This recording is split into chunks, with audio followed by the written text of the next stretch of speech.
Careful CM Revanth పేదల రక్తాన్ని పీలుస్తుండ్రు. MP Etela ఆగ్రహం. మల్కాజ్గిరి పార్లమెంటు నియోజకవర్గ పరిధిలో పేదల రక్తాన్ని పీలుస్తున్నారని, ఇది మంచి పద్ధతి కాదని ఓ పక్క హైడ్రా, మరోపక్క రెవెన్యూ అధికారుల పేదల రక్తాన్ని తాగుతున్నారని ముఖ్యమంత్రి రేవంత్ రెడ్డి బీ కేర్ఫుల్ గా ఉండాలని, పరిపాలన ఎలా చేస్తున్నారో ఒకసారి ఆలోచించుకోవాలని, పేదల ఇంట్లో జోలికి వస్తే ఊరుకునేదే లేదని జవహర్ నగర్, బాలాజీ నగర్, అరుంధతి నగర్లో గత 30 ఏళ్లుగా ఉంటూ గత 40 ఏళ్ల క్రింద కట్టుకున్న ఇళ్లను ఇప్పుడు కూలగొడతామంటే ఏం పద్ధతని, కూలీనాలి ఇళ్లలో చేసుకుని కాయ కష్టం చేసుకుని నిర్మించుకున్న పేద ఇళ్లను ఎలా కూల్చివేస్తారని ముఖ్యమంత్రి రేవంత్ రెడ్డి బీ కేర్ఫుల్ అంటూ మల్కాజ్గిరి పార్లమెంటు సభ్యులు ఈటెల రాజేంద్ర ఆగ్రహం వ్యక్తం చేశారు.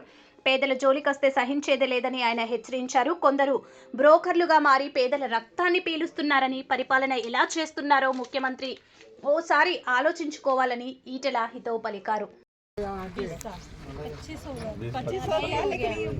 मंदिर का निर्माण करके 20 साल हो गए। आपका मकान किधर है? बस्ती में। बस्ती में। तो आपका हस्बैंड क्या काम करता है? आपका अपना छोटा मोटा दुकान है भैया, उससे ही गुजारा करते हैं। आपका अकेले का नहीं, सब लोग का क्या करते हैं?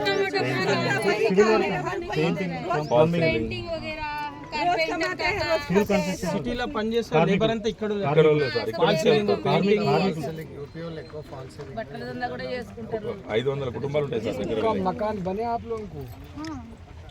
हाँ, कोई किराए से है, कोई अपना बना लिया है, ऐसे ही सबका चल रहा है। यूपी से कौन सा प्लेस से है?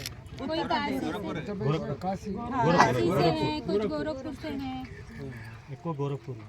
सब योगी अयोध्या से भी है सर। ज्यादा तो सब योगी के गाँव के ही हैं। యోగి ఇప్పుడు ఇవన్నీ వీటి నోటీస్ ఇచ్చిందా? ఇప్పుడు రేపు కూలగొడతామని చెప్పి నోటీసులు ఇస్తున్నది, భయపెడితే ఎక్కడ? ఇటు సైడ్ సార్, అటు సైడ్ సార్, ఈ పక్క ఈ ఏరియా సార్, ఈ ఏరియాలో ఉన్న ఇళ్ళన్నీ కూలగొడతామంటున్నారు. వేసిన ఫెన్సింగ్ ఏది ఇక్కడెక్కడ దాకా ఉన్నది? ఇది బుందర్గడ్డ ఉంది సార్, ఇక్కడ పక్కకు బుందర్గడ్డ ఉంది, అది బార్డర్ సార్. మీరు గుడి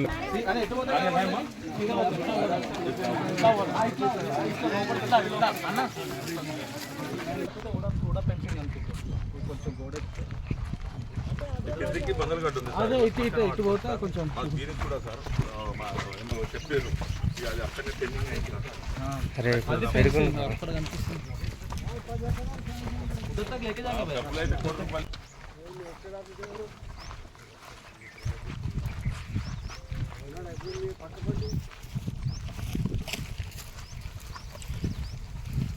సరఫరాజు అన్నారా ఇప్పుడు?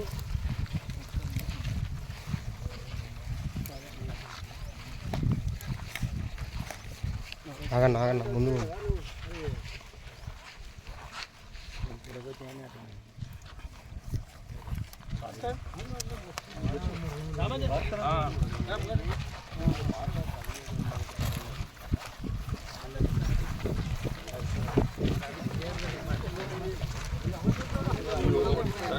ఓపెన్ ల్యాండ్ మాకు సంబంధం లేదు సార్. ఇది మా బస్సు అక్కడ నుంచి సార్, అట్లా అక్కడ నుంచి కూడా పెన్షన్గా ఉంది.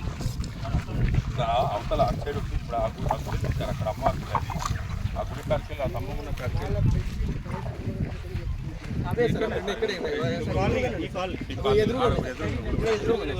కనిపిస్తుంది సార్, రూమ్ కనిపిస్తుంది సార్.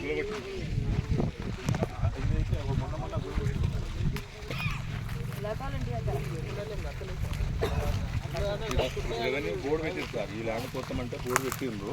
మేము గ్రౌండ్ కానీ పిల్లలు ఆడుకొని కూడా స్థలం లేదు సార్, ఆట స్థలం లేదు. దానికోసం కూడా కలెక్టర్ వాళ్ళకి ఇచ్చినాం సార్, ఇది అర్జీలు ఇచ్చినాం, ఎవరు పట్టించుకోలేదు సార్. అదైతే చూస్తారు రెవెన్యూ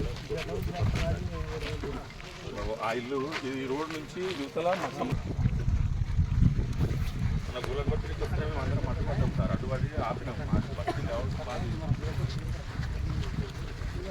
ఉంటారు సార్, ఉన్నారు సార్, మొత్తం ఉన్నారు.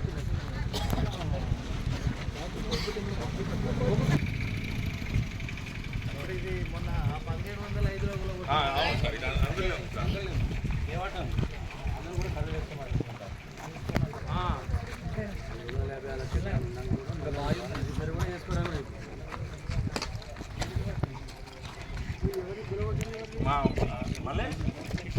మలేషా ఓనర్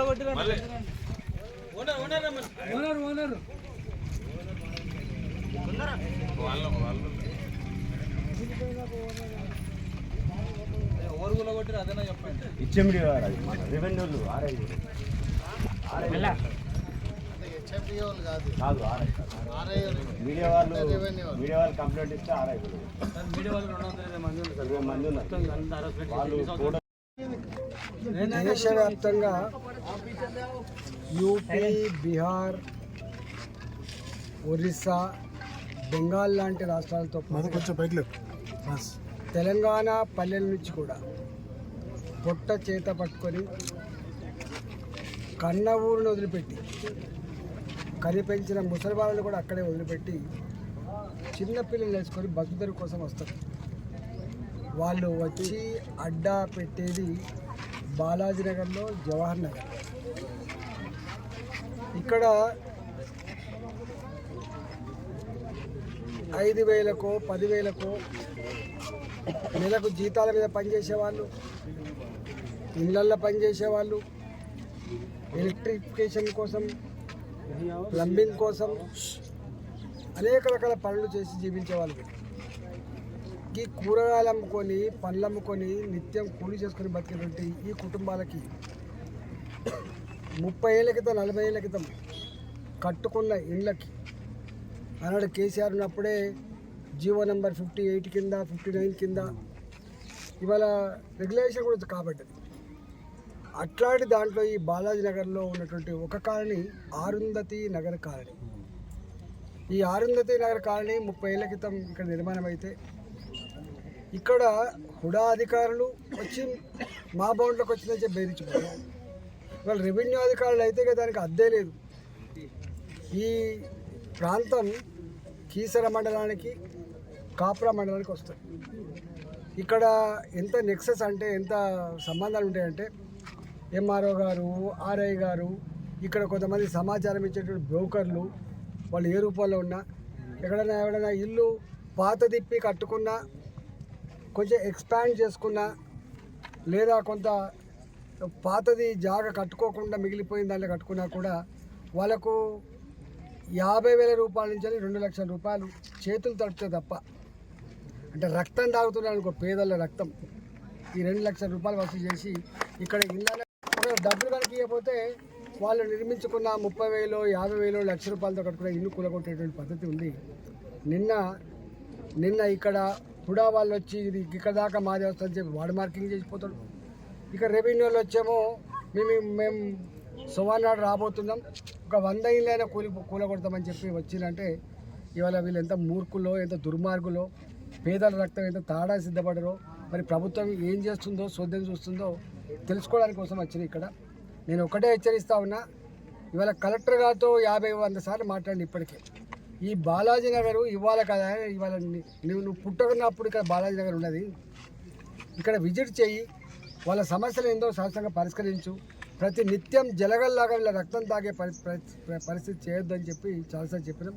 అయినా వాళ్ళకు నిమ్మకు నీరెత్తినట్టుగా ఉన్నారు తప్ప వాళ్ళ చెవి మీద పేరు పాడతలేదు తప్ప పేదల బతుకులన్నా, పేదల ప్రజలన్నా కూడా వాళ్ళకి పట్టింపు లేని పద్ధతి కనబడతా ఉంది.